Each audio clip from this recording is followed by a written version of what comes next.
ইমন সাহার পরিচালনায় আসছে সাইলেন্স, তাহসানকে নিয়ে ডকুমেন্টারি। 1 মাসে 18 জেলায় ব্যান্ড অ্যাশেজ। দর্শক, আমন্ত্রণ জানাচ্ছি বিনোদন ভিত্তিক সংবাদ বুলেটিন কালের বিনোদনে। দেশ বিদেশের বিনোদনের নানা খবর নিয়ে সাথে আছে আমি শার্লিন।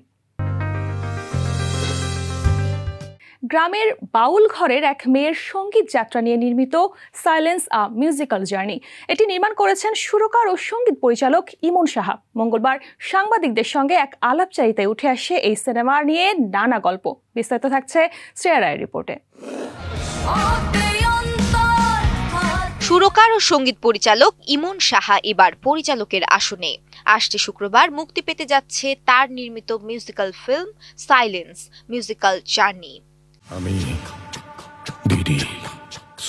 গ্রামের বাউল ঘরের এক মেয়ের সঙ্গীত যাত্রা নিয়ে তৈরি হয় এই সিনেমার গল্প।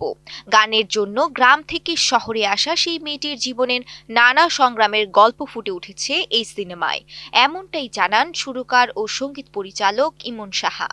এটা আমি বলবো, যদি দর্শক চিন্তা করে, যদি আমি আসলে এটা ওইভাবে যেটা ভালো লেগেছে সেটা আমি করেছি, বাট ডেফিনেটলি দর্শকের একটা ভালো লাগার ব্যাপারটা তো কাজ করেই।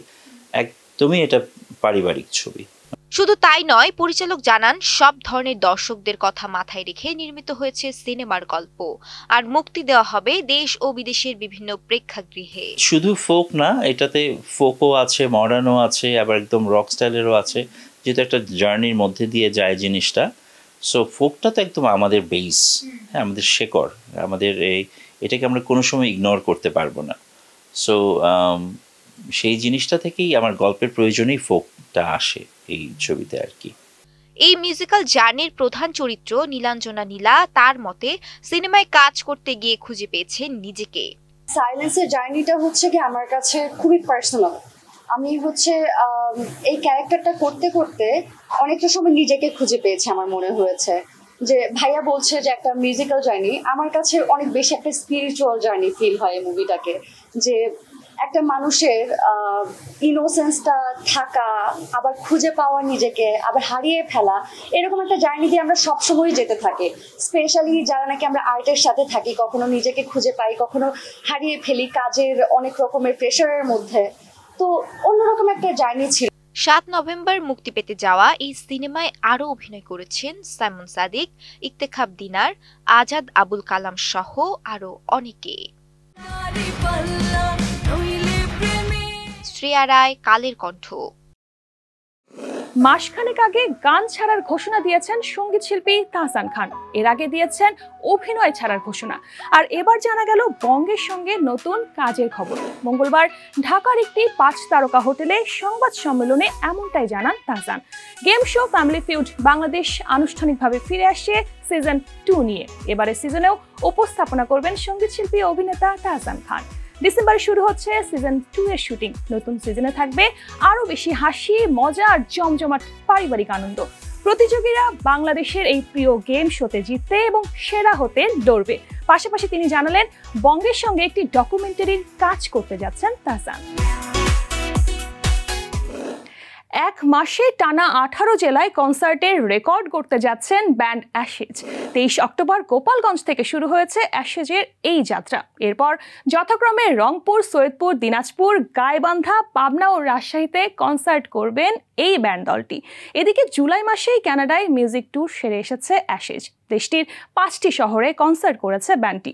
এর আগে ইউরোপেও দিয়েছিল ট্যুর। নতুন বছরেও ফের ইউরোপে যাবেন ইভান ও তার সতীর্থরা।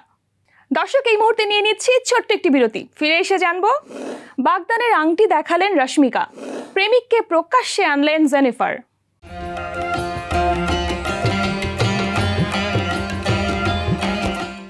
দর্শক, বিরতির পর আবারও স্বাগত জানাচ্ছি বিনোদন ভিত্তিক সংবাদ বুলেটিন কালের বিনোদনে। সাথে আছে আমি শার্লিন। রশ্মিকা মান্দানা ক্যামেরার সামনে তুলে ধরলেন একটি আংটি। সোশ্যাল মিডিয়ায় সেই আংটি এখন হট টপিক। দক্ষিণী সুপারস্টার বিজয় দেবেরাকোন্ডার সঙ্গে রয়েছে সম্পর্কের গুঞ্জন। তা হলো আরও জোরালো। এবার বাগদানের ইঙ্গিত দিলেন অভিনেত্রী নিজেই। বিস্তারিত থাকছে মিষ্টি খাতুনের প্রতিবেদনে। দক্ষিণের ন্যাশনাল ক্রাশ রশ্মিকা মান্দানা, যার হাসি আর চোখের ভাষায় মুগ্ধ লাখো ভক্ত। এবার অনুরাগীদের এক রহস্যের ইঙ্গিত দিলেন তিনি। টক শোতে হাজির হয়ে ক্যামেরার সামনে প্রথমবারের মতো দেখালেন সেই আংটি, যা নিয়ে নানা গুঞ্জন। আলোচনার তুঙ্গে এখন রশ্মিকার নাম।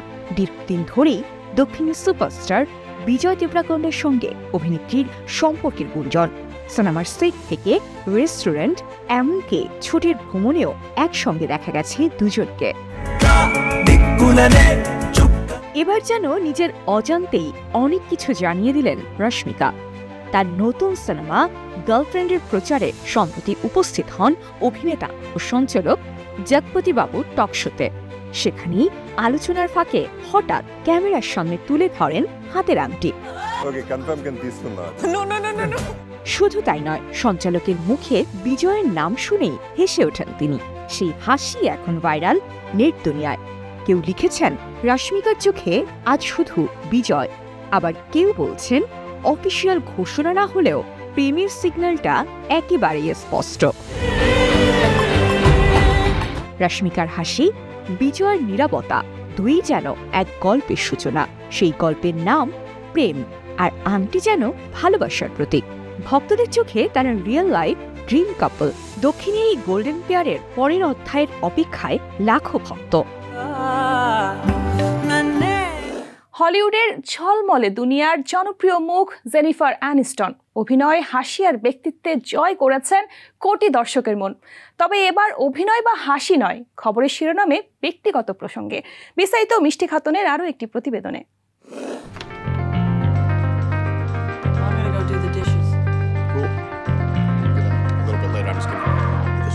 মাসের পর মাস ধরে হলিউডে চলছে গুঞ্জন, আবারও কি প্রেমে পড়েছেন জেনিফার অ্যানিস্টন? শেষ পর্যন্ত সেই জল্পনায় নিজেই দিলেন সিলমোহর। প্রেমিক জিম কার্টিসের জন্মদিনে ইনস্টাগ্রামে পোস্ট করেছেন সাদা কালো ছবি, ক্যাপশনে লিখেছেন হ্যাপি বার্থডে মাই লাভ। জেনিফারের পোস্ট করা সেই ছবিতে দেখা যায় দুজনের উষ্ণ আলিঙ্গন, যেন ভালোবাসার প্রশান্তির মিশ্র প্রতীক। জিম কার্টিস পেশায় মানসিক স্বাস্থ্য বিশেষজ্ঞ। সেপ্টেম্বরে দ্য মর্নিং শো এর প্রিমিয়ারে একসঙ্গে হাজির হতে দেখা যায় এই জুটিকে। সেই থেকেই শুরু গুঞ্জন। 90-এর দশকে টিভি সিরিজ ফ্রেন্ডসের মাধ্যমে বিশ্বজুড়ে জনপ্রিয়তা পান জেনিফার। এরপর আর পেছনে ফিরে তাকাতে হয়নি তার। উপহার দিয়েছেন একের পর এক সব হিট সিনেমা। অভিনেত্রীর ব্যক্তিগত জীবনও কম আলোচনার নয়। ব্র্যাড পিটের সঙ্গে 5 বছরের দাম্পত্যের পর বিচ্ছেদ। এরপর অভিনেতা জাস্টিন থেরক্সকে বিয়ে, সেটিও ভেঙে যায় 2018 সালে। দীর্ঘ একাকিত্বের পর এবার নতুন প্রেমে ভাসছেন তিনি। জেনিফার ও জিম কার্টিসের জুটিকে শুভেচ্ছায় ভরিয়ে দিচ্ছেন ভক্ত অনুরাগীরা। কেউ লিখেছেন দারুণ জুটি, কেউ আবার মন্তব্য করেছেন র্যাচেল অবশেষে ভালোবাসা খুঁজে পেয়েছেন। দর্শক, সময় হলো আরো একটা ছোট্ট বিরতির। ফিরে এসে জানবো 1000 বছরের পুরনো রাজার জাদুকরী জগৎ। হার্বাল পণ্য কি সত্যি লিভার পরিষ্কারে কাজ করে?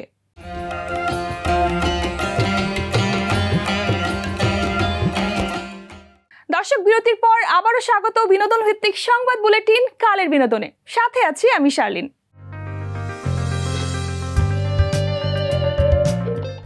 হাজার বছরের ঘুম ভেঙে জেগে উঠেছে মিশরের ইতিহাস। রাজা তুতেনখামেনের সোনালী মুখোশ এখন আর কেবল বইয়ের পাতায় নয়, দেখা মিলছে বাস্তবেই। বিশ্বের সবচেয়ে বড় প্রত্নতাত্ত্বিক মিউজিয়ামে কাচের ভেতর শোভা পাচ্ছে সেই মুখোশ, যা বিশ্বের প্রতীক্ষিত এক অলৌকিক মুহূর্ত। বিস্তারিত মিষ্টি খাতুনের টেক্সট রিপোর্টে। পিরামিডের পাদদেশে দাঁড়িয়ে আছে নতুন বিস্ময়। কায়রোর গ্র্যান্ড ইজিপশিয়ান মিউজিয়ামের হৃদয় জুড়ে এখন রাজা তুতেনখামেনের সোনালী গ্যালারি। 2 দশকের নির্মাণ আর নানা প্রতিবন্ধকতার পর অবশেষে চলতি বছরের নভেম্বরে জনসাধারণের জন্য উন্মুক্ত হয়েছে এই স্বপ্নের প্রদর্শনী। 7500 বর্গ কিলোমিটারের বিশাল এই হলটিতে এক ছাদের নিচে রাখা হয়েছে রাজার সমাধি থেকে উদ্ধার করা 5000-এরও বেশি নিদর্শন। এখানে রয়েছে কিংবদন্তি রাজার সোনালী মুখোশ, রাজকীয় সিংহাসন, রথ, কফিন, এমনকি তার স্যান্ডেল আর গহনাও। এক একটি নিদর্শনে মিশে আছে 3000 বছর আগের রাজকীয় জীবনের গল্প। ব্রিটিশ প্রত্নতান্ত্রিক হাওয়ার্ড কার্টার 1922 সালে লুক্সরের ভ্যালি অফ দ্য কিংসে আবিষ্কার করেন এই সমাধি, যা আজও বিশ্বের সবচেয়ে বিখ্যাত প্রত্নতান্ত্রিক আবিষ্কারের মধ্যে একটি। এটি এমন এক নির্মাণ যাত্রা যা আরব বসন্তের রাজনৈতিক অস্থিরতা, মহামারী, এমনকি প্রতিবেশী অঞ্চলের যুদ্ধেও থেমে যায়নি। তুতেনখামেনের এই সোনালী গ্যালারি এখন জাদুঘরের প্রাণকেন্দ্র, যা ইতিহাস, সংস্কৃতি আর প্রত্নতত্ত্বপ্রেমীদের কাছে এক পবিত্র তীর্থভূমি। 3000 বছরের পুরনো রাজা আজও আলো ছড়াচ্ছেন। সময়কে হার মানিয়ে তিনি যেন বলছেন, আমি অমর। সোশ্যাল মিডিয়ায় একটু চোখ রাখলেই দেখা যায় লিভার ডিটক্স বা লিভার ক্লিনজ নামে নানা হার্বাল পণ্যের বিজ্ঞাপন ভাসছে। কেউ বলছে বিটরুট বা আমলকি লিভার থেকে সব টক্সিন বের করে দিতে পারে, আবার কেউ বলছে 1 চামচ হার্বাল পাউডার খেলেই নাকি লিভার ঝকঝকে হয়। শুনতে আকর্ষণীয় লাগলেও প্রশ্নটা কিন্তু থেকেই যায়, এসব পণ্য কি আসলেই কাজ করে না উল্টো শরীরের ক্ষতি করে?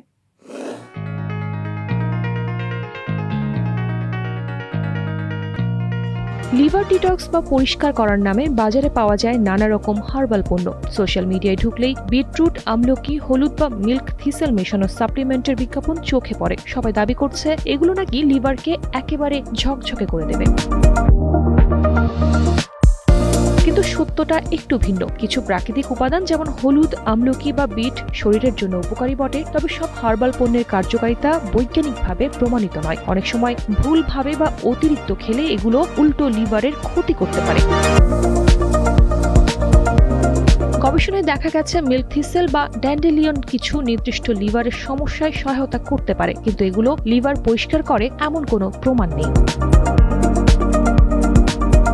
বিশেষজ্ঞদের মতে লিভার এমনিতেই শরীরের টক্সিন ছেঁকে ফেলার ক্ষমতা রাখে, তাই আলাদা করে ডিটক্স করার দরকার নেই। বরং সুষম খাবার, পর্যাপ্ত পানি আর নিয়মিত ব্যায়ামই হলো লিভারকে সুস্থ রাখার আসল চাবিকাঠি। অনেক হার্বাল বা ডিটক্স পণ্য অতিরিক্ত সেবনে উল্টো লিভারের ক্ষতি হতে পারে। জন হপকিন্স ইউনিভার্সিটির হেপাটোলজিস্ট ডক্টর টিনসে ওরেটা বলেন, লিভার এমন একটি অঙ্গ যা স্বাভাবিক অবস্থায় শরীরকে পরিষ্কার রাখে। বাহুল্য ডিটক্স প্রক্রিয়া নয়, বরং সুষম খাদ্যাভ্যাস ও পর্যাপ্ত পানি এর যত্নের আসল উপায়। শার্লিন সুমি, কালের কণ্ঠ। দর্শক, এই ছিল বিনোদন ভিত্তিক সংবাদ বুলেটিন কালের বিনোদনের আজকের আয়োজন। বিনোদন ও লাইফস্টাইলের সব খবর জানতে ভিজিট করুন আমাদের ফেসবুক পেজ ও ইউটিউব চ্যানেল। কাল ঠিক একই সময়ে আবারও দেখা হবে। ততক্ষণ পর্যন্ত ভালো থাকুন, কালের কণ্ঠের সাথেই থাকুন।